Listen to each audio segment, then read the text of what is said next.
সত্যবতী আর আমি আস্তে আস্তে অধৈর্য হয়ে পড়ছিলাম। তাই বললাম, আর তাছাড়া কি ব্যোমকেশ, একটা সামান্য জানলা খোলা ছিল নাকি বন্ধ ছিল, তার জন্য তুমি এতটা অধৈর্য হয়ে পড়লে কেন?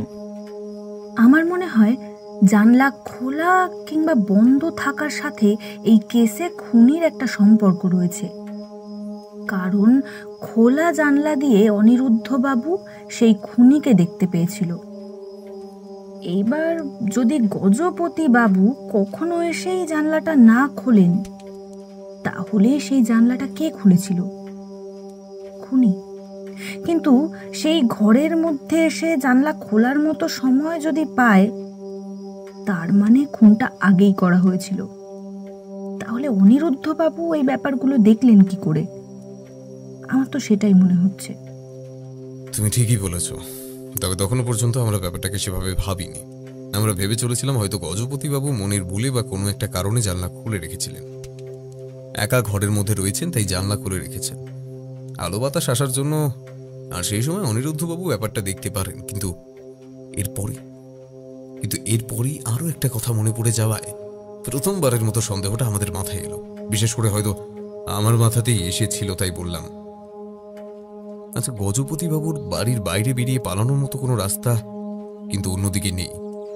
একটাই আছে, সেটা হলো বাইরের রাস্তার দিকে।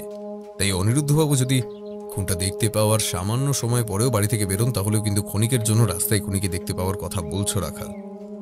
ব্যোমকেশ, আমার মনে হয় খুনির কাছে যথেষ্ট সময় ছিল।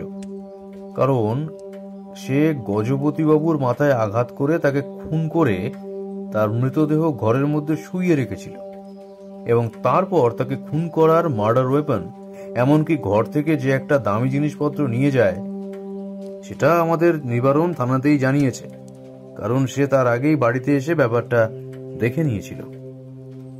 কিন্তু চুরিটা নিশ্চয়ই খুনের পরে হবে, খুনের আগে হবে না। সেক্ষেত্রে কিন্তু অনিরুদ্ধবাবু কোনো একটা মিথ্যে কথা বলছেন। হয়তো তিনি খুনটা হতে দেখেননি, শুধুমাত্র চিৎকার শুনেছেন। আর না হলে তুমি কি বলতে চাইছো ব্যোমকেশ? আমি রাখালের দিকে তাকালাম, তারপর নিবারণের দিকে, তারপর গজপতিবাবুর ঘরের জানলাটার দিকে। অনিরুদ্ধবাবুর বাড়ির দিকে তাকাতে দেখতে পেলাম তার জানলাটা বন্ধ। আর না হলে আমাদের সন্দেহ করতে হবে অনিরুদ্ধবাবুকে। তার কাছে সময়, সুযোগ, এমনকি মোটিভ সব কটাই ছিল। ভেবে দেখো, গজপতিবাবুর দেনার খাতায় অনিরুদ্ধবাবুর নাম